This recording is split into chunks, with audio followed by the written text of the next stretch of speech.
শুধু দর্শক বন্ধু, আপনারা দেখছেন একে নিউজ বাংলা। আর এই মুহূর্তে উপস্থিত রয়েছি ফুরফুরা শরীফে। আমরা গতকাল দেখলাম যে ওয়াকফ আইন বাতিলের দাবিতে সিদ্দিকুল্লাহ চৌধুরীর একটি সভা ছিল কলকাতার রামলীলা ময়দানে। সেই সভায় যাচ্ছিলেন হাওড়া থেকে কিছু ব্যক্তি, অভিযোগ করছেন যে তাদেরকে গাড়ি থেকে বন্দুক দেখানো হয়। তারপরে সেই ক্ষিপ্ত জনতা সেই গাড়ির উপরে দাঁড়িয়ে লাথি মেরে গাড়িটিকে ভাঙচুর করা হয়। এই গাড়ি ভাঙচুর করার কোনো প্রয়োজন আছে বলে আমি মনে করি না। প্রশাসন ছিল, প্রশাসন হাতে তুলে দিলে ভালো হতো। আইন নিজের হাতে তুলে নেওয়া ঠিক নয়। ঠিক আরেকদিকে দেখলাম জায়গাটা কোন জায়গায় চিহ্নিত না করতে পারলেও দেখলাম যে সেই জায়গায় একটি বাসেতে একটি সম্প্রদায়ের ধর্মীয় পতাকা লাগানো ছিল। সেই পতাকাকে দেখলাম যে বাসের ড্রাইভার কিংবা কন্ট্রাক্টর সেই পতাকাটাকে খুলে নিচ্ছে। যখন সেই ধর্মীয় পতাকাটা খুলে নিচ্ছিল ড্রাইভার বা কন্ট্রাক্টর, আমরা দেখতে পাচ্ছিলাম যে সেই জায়গায় নারায়ে তাকবীর ধ্বনি দিচ্ছে। এমনটা কেন? প্রত্যেকটা মানুষের তার নিজস্ব ধর্ম করার অধিকার রয়েছে, হিন্দু, মুসলিম, জৈন, খ্রিস্টানের। আমরা দেখতে পাচ্ছি বেশ কয়েক বছর ধরে এই ট্রেন বা এই প্রক্রিয়া চলে আসছে। আমরা এই সমস্ত বিষয়ে কথা বলবো। আমাদের সঙ্গে রয়েছেন ভাঙড়ের বিধায়ক, সংযুক্ত মোর্চার বিধায়ক সুজাতা নওশাদ সিদ্দিকী সাহেব। প্রথম বলি, গতকালকে ওয়াকফ সংশোধনী আইনের বিরুদ্ধে জামাতুল উলামায়ে হিন্দের পক্ষ থেকে একটা রামলীলা ময়দানে গণ অবস্থান কর্মসূচি ছিল। রাজ্যের বিভিন্ন প্রান্ত থেকে মানুষজন এসেছেন। যারা জামাতুল উলামায়ে হিন্দ করেননি তারাও গিয়েছেন, যারা কোনো সংগঠনের সাথে যুক্ত নয় সাধারণ মানুষ তারাও পৌঁছেছেন কেন্দ্রের এই অসাংবিধানিক অগণতান্ত্রিক আইনকে প্রত্যাহারের জন্য। এবার যাওয়ার পথে দু একটা বিশৃঙ্খলা ঘটেছে, দু একটা অনৈতিক কাজ হয়েছে। এবার অনৈতিক কাজের পক্ষে আমি সাফাই কোনোদিন দিইনি, আগামীতেও দেব না। অনৈতিক কাজ হয়েছে, এটা হওয়া উচিত ছিল না। প্রথম কথা যেটা আপনি বললেন, হাওড়া থেকে কোন একটা যাওয়ার পথে, তার সেকেন্ড ব্রিজ যাওয়ার রাস্তাতে কেউ নাকি গাড়ি থেকে বন্দুক দেখিয়েছে, এই অভিযোগে একটা গাড়ির উপরে চড়াও হয়েছে। তো আমার এখানে প্রথম বলবো, যেভাবে চড়াও হয়েছে চড়াওয়ের আমি বিরুদ্ধে। দ্বিতীয় আসি, যদি অভিযোগটা সত্যিই হয় তাহলে উচিত ছিল ওই গাড়িতে যারা ছিলেন, মানে যাদেরকে বন্দুক দেখিয়েছে তারা তো যেহেতু গাড়িটাকে দাঁড় করিয়ে দিয়েছিল, নেবে গাড়িটাকে দরকার হলে না আটকে রেখে প্রশাসনের হাতে তুলে দিয়ে এবং সেটাকে টোটাল ভিডিও ফুটেজ করা। কারণ কারো কাছে যদি ওই বন্দুকটা আসলো কি করে ব্যক্তির হাতে, এই ধরনের সাধারণ মানুষ বন্দুক নিয়ে ঘুরতে পারে না। তাহলে ওর আর্মস অ্যাক্টে তিনি কেস খেতেন, 25-26 আর্মস অ্যাক্ট আরো কি আছে সব আর্মস অ্যাক্ট কে দিত। এটা হচ্ছে লিগাল ওয়ে, সঠিক রাস্তাতে ছিল এটা। তা না করে যেভাবে চড়াও হলো, এটা আমি মনে করি, আমি বলছি, আমি আমার ব্যক্তিগত অপিনিয়ন হচ্ছে এটা অনুচিত। এটাকে দেখিয়ে যারা হিন্দুত্ববাদী আছে, হিন্দু না যারা হিন্দুত্ববাদী, যারা বিজেপির মতো মানসিকতা নিয়ে চলে, যারা শুভেন্দু অধিকারী, দিলীপ ঘোষের মতো মানসিকতা নিয়ে চলে, তারা এটাকে ধর্মীয় বিভাজনের দিকে ঠেলে দিচ্ছে। কি বলছে, মহাদেবের নাকি ছবি ছিল সেটাকে আক্রমণ করছে। আরে বোকা ছেলে যারা কথা বলছে বা বোকা লোক, ওই প্রোগ্রামে, গতকালকের প্রোগ্রামে যে গাড়িগুলো এসেছিল তার 80% গাড়ি তো নন মুসলিম ভাইদের। সেখানে কালী ঠাকুরের ছবি আছে, দুর্গা ঠাকুরের ছবি আছে, লক্ষ্মী ঠাকুরের ছবি আছে, বিভিন্ন ঠাকুরের ছবি আছে। সেই নিয়ে তো রীতিমতো তারা এসেছেন, তার প্রোগ্রাম করে ঘরে গেছেন, তো কারো তো কিছু হয়নি। এটা হলো, এটাকে তারা ধর্মীয় অ্যাঙ্গেলে দিচ্ছে, যেহেতু মুসলিম ধর্মের লোকেরা ওকাটা করেছে, ওই যে ধর্মীয় অ্যাঙ্গেলে দিয়ে দিচ্ছে। তবে আমি একটা অনুরোধ করব, আগামী দিনেও যারা মিটিং মিছিলে যাবেন, ওয়াকফ নিয়ে আরো বেশি বেশি মিটিং মিছিল করতে হবে। মুসলিম সম্প্রদায়েরও ধর্মীয় ভাবাবেগে আঘাত, সংবিধানের উপরে আঘাত, ধর্মচারণের উপরে আঘাত, তাদের পূর্বপুরুষের রেখে যাওয়া সম্পত্তিকে কেড়ে নেওয়ার অপচেষ্টা, এর বিরুদ্ধে আরো বেশি আন্দোলন সংগঠিত করতে হবে। কিন্তু অনুরোধ আমার এটাই, কারো প্ররোচনায় পা দেবেন না। হতে পারে এটা ছিল ওদের প্ররোচনা, গাড়ি থেকে বন্দুক দেখাবে, এইরকম করবে, এইটাকে নিয়েই হই হবে। গতকালকে সিদ্দিকুল্লাহ চৌধুরী সাহেবদের বা জামাতুল উলামায়ে হিন্দের প্রোগ্রামটাকে কালিমালিপ্ত করার জন্য বা অন্য কাদের প্রোগ্রামকে কালিমালিপ্ত করার জন্য এই করতে পারে, তাহলে আমাদের উচিত কি হবে?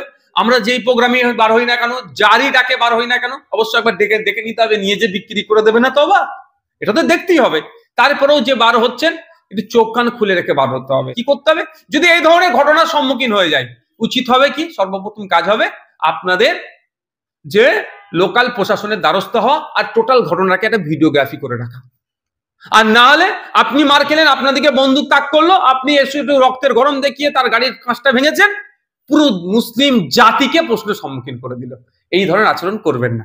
আরো দেখলাম যে সেই সভায় যাওয়ার সময় একটি বাসে একটি ধর্মীয় পতাকা ছিল, সেই পতাকাটাও বাসের যে ড্রাইভার বা কন্ডাক্টর নামাতে বলে। এবার হচ্ছে এখানে এইটাকে নিয়ে আমি কাল থেকে একাধিক খবর এসেছে। প্রথম খবর এটাই যে যেটা শুনেছি সেগুলো আগে বলবো, দয়া করে এটা কাটবেন না, সম্পূর্ণ চালাবেন।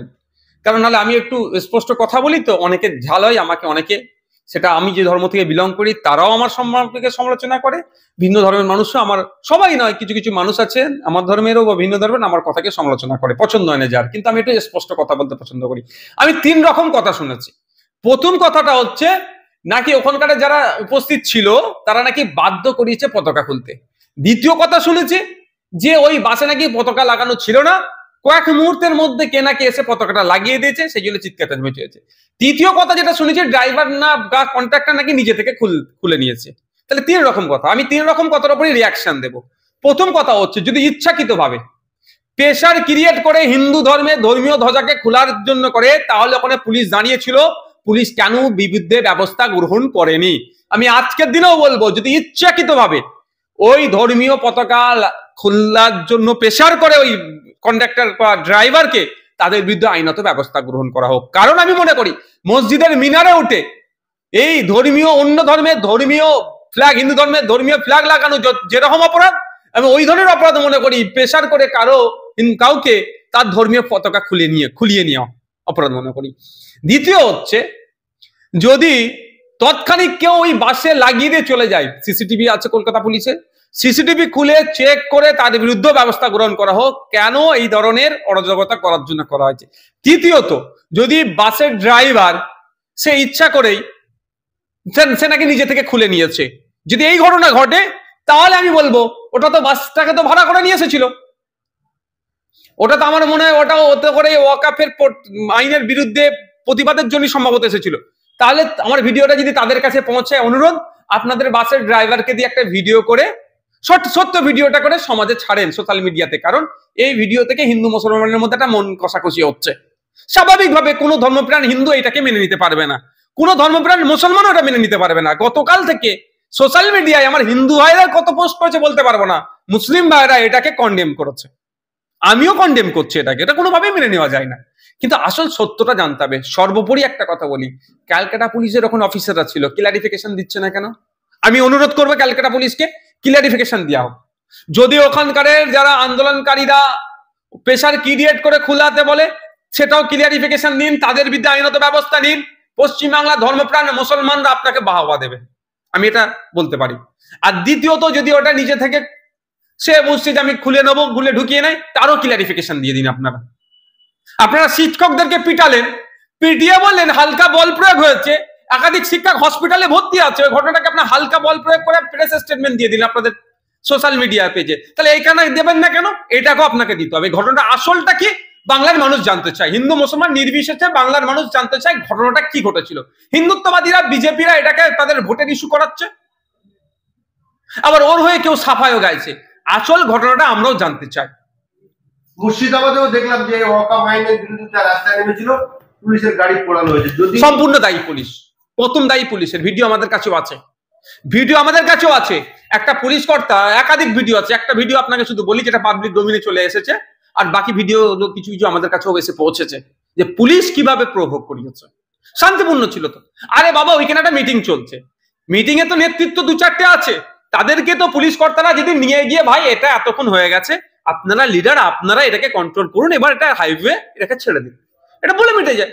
ওখানে বড় পুলিশ কর্তা এসে গাড়ি করে ঢুকিয়ে দেয়, বাহুয়ালিগিরি দেখাচ্ছে, হিংসা তো ইচ্ছাকৃতভাবে ছড়িয়েছে। এটাও তো হতে পারে 26,000 চাকরি বাতিল হয়েছে, মাইন্ডকে ডাইভার্ট করতে হবে, হিন্দু মুসলমান করতে হবে, দাঙ্গা দেখাতে হবে, পুলিশের গাড়ি পুড়িয়েছে, এটা নিয়ে টক শো হবে।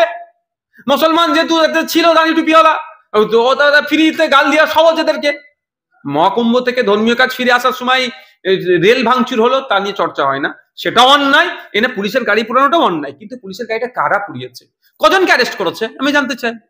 যারা পুড়িয়েছে তাদেরকে অ্যারেস্ট করতে হবে, কিন্তু কারা অ্যারেস্ট করেছে কি ভিডিও ফুটেজ দেখাতে পারবে কারা পুড়িয়েছে? পুলিশের গাড়ি তো, পুলিশ তখন ছিল, তাহলে ভিডিও ফুটেজটা দেখাত তো এরা গাড়িটা আগুন লাগাচ্ছিল, এরকম ভিডিও পেয়েছেন আপনারা? এই ভেতরে অনেক রহস্য থাকতে পারে, মানে আমার ওপেন, মানে আমার থিঙ্কিং, অনেক রহস্য থাকতে পারে, সত্যটা সামনে আসুক।